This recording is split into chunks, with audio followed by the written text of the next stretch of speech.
Hi, my name is Michael with Iconasys. Today we're going to be doing a quick walkthrough video of how to set up your LumiPad 360 lighting kit into a light box. Included with your purchase, you would have received 3 white panels. What these are essentially going to do is mount onto the backlight. Now, it's shooting in a light box. There's kind of a lot of disadvantages, but kind of the primary reason that users might want to shoot in a light box is if you're getting a lot of kind of external light contamination hindering your product photography, then you might want to enclose the lighting.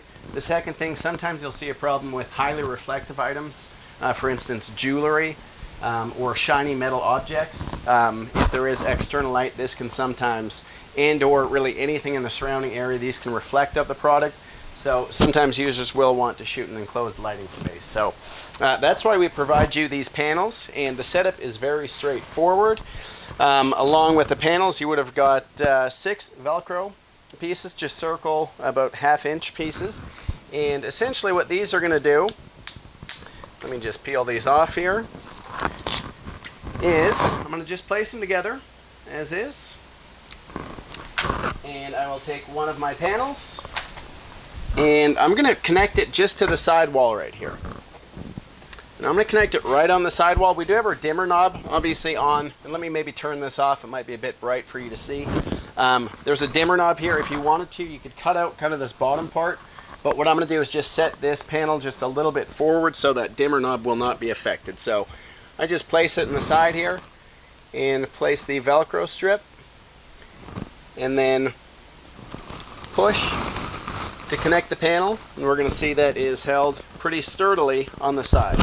And we're going to repeat that for the other side. So let's grab 2 more Velcro strips. And we'll just walk around to the other side.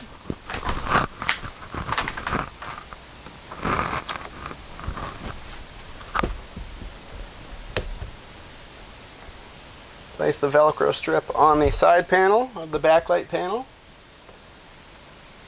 And just press it. Looks good there. And then our third panel, what this can be used for is just a top panel. So this will actually just sit directly on top. And as we can see here, what we just created is an enclosed lighting environment that's going to minimize any kind of harsh lighting coming in from maybe the external environment, and or help to control reflections in your product.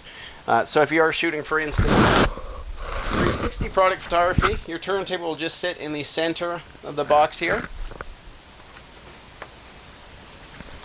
And as we can see, just like that, and or still imaging, you just put the kind of clear acrylic floor in there and shoot your images that way.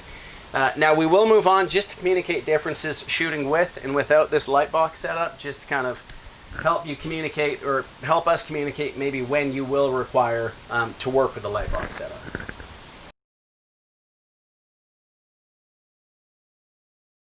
We'll swap over to our computer and we'll see the live preview. So obviously what we see is kind of what we get. You can see my hand going back and forth in front of the camera. Let's just quickly go and ensure we have a correct focal point. So I'm going to want to choose where my focal point, if you follow this little circle dot here, that's going to allow me to adjust my focal point. And let's just try to focus right on the Nike logo here. Oh, pardon me, just to the left a bit. Okay, and we can see we're a bit out of focus. So I'm just going to make a couple little adjustments, and that's pretty much brought it into a crisp focus. So let me just minimize that now, and what I can do is say pre-crop the subject, define the area that I wish to shoot only in this rectangle. The other thing I should mention is we do have full control over our camera settings, so if it's too light or too dark, we can make changes to our aperture, shutter speed, white balance, ISO. As you can see, I'm making changes here, and as those changes are made, it reflects those in real time when working with a compatible camera that supports exposure simulation. So looks pretty good there. I'm just going to hit snap. And that's our image that we just shot. The nice thing about this is a very high quality product image shot on a white background. We can go and kind of investigate it and view it 1-to-1. As we can see, it is very well in focus. And again, we shot that instantly on a pure white background with this LumiPad lighting kit. The next thing we're going to do here is let's remove first we're just going to remove the top panel, and we're just going to start to see probably slight changes. So if I hit live view again here, And not changing anything, I'm just going to hit snap. We'll be able to compare image 1 and more specifically look at the toe of the shoe versus image 2. This provides a bit more contrast, which is pretty nice actually. You'll see a lot of professional photographers using black panels from, the left and right and above the subject, and that just helps to create a little bit of contrast. And again, when viewing in just kind of at this toe area right here, you can see a bit more of the texture versus our first image, which is just a little bit blown out. So this might be an example of where shooting with the light box, it's not very beneficial to this actual product. Let's continue removing panels here. So I'm just going to hit, let me remove our side panel. And this is just the right side panel that I removed. I'm going to hit snap again. And we're going to see something happen differently with the toe. So just watching the toe here, and let's take a look at a more drastic kind of effect. Right there, it helps to start to fill out the toe. So again, this is with all the light panels. This is just removing the top panel. And then this is with no right panel. And you can see, again, it just provides a bit more contrast in on the toe. Just helping to kind of define the texture as well as the actual kind of edge.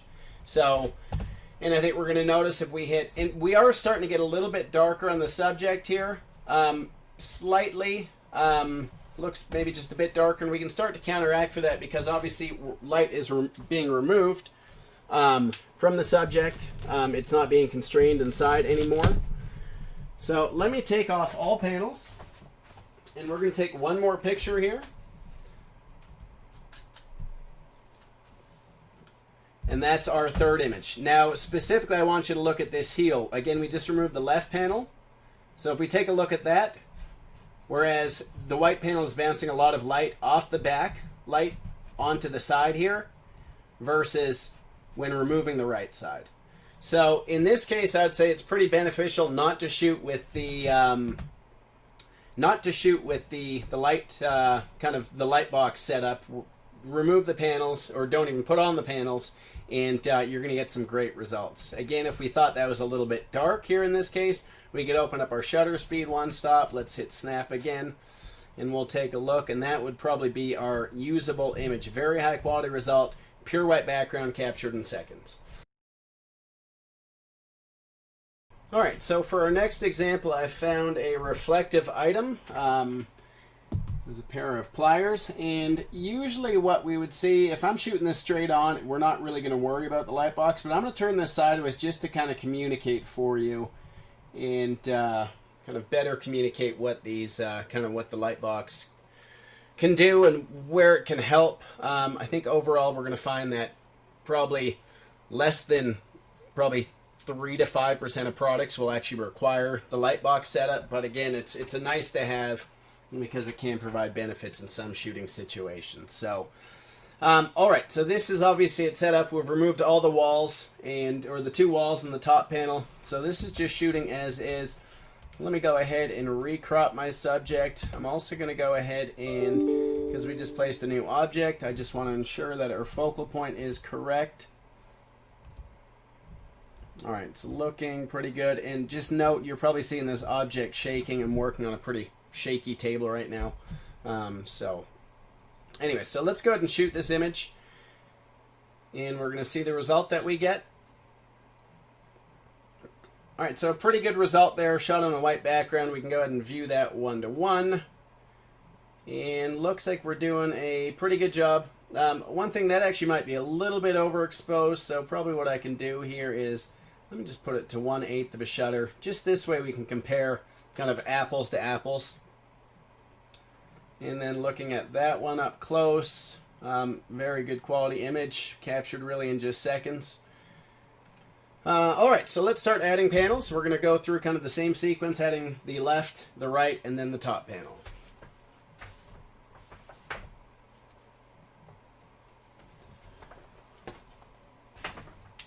And we're probably not going to notice a huge difference. Let's go ahead and just hit live view and then snap, and we'll compare image 1 and 2. We might see a little bit just along this left side here. And that's a perfect example. If you watch where the mouse is kind of right here, and if I click to the next, you're going to see it's starting to bounce light and help control the reflections of this highly reflective material. So you can kind of actually see this other part of metal in here. So let's go ahead and add the right side panel.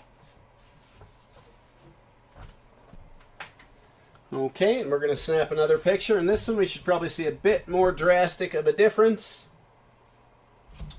There we go, image 1 versus image 2. Now, obviously, this is the case. This object is facing towards the left, and when I put on this this panel, it's starting to, instead of reflecting dark, that is kind of the ambient kind of lighting in the area, it's starting to reflect off the actual white paneling. So we can start to see a benefit there. And let's do one more thing. We're going to add the top panel here, so let me just hit live view.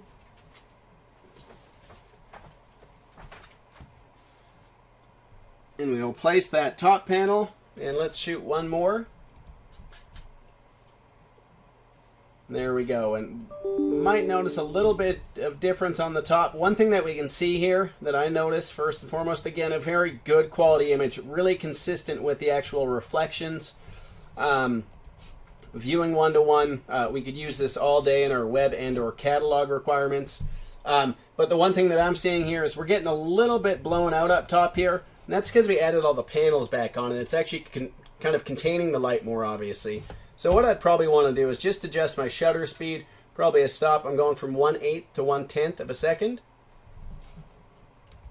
We'll snap that image, and that would probably be our usable result right there. Looks very high quality. We've got a little drop shadow in it, but while we're here, I can just show you how easy that is to get rid of. I'll enter into our editing tools.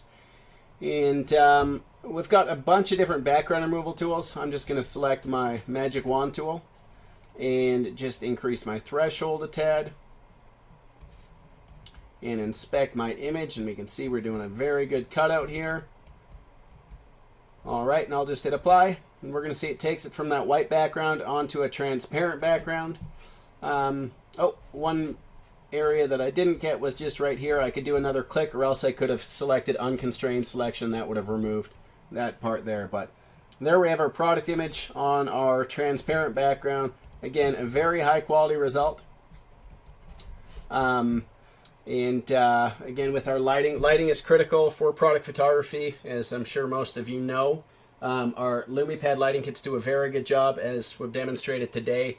There is some benefits to shooting inside of a constrained environment, and it really comes down to highly reflective objects. As you can see with the Nike shoe that was shot in the demo, it didn't provide any benefit at all. So you'll have options to do both. All our products do come with free tech support, so if you are a current customer, if you have any questions, let us know. We're here to help. Thank you so much.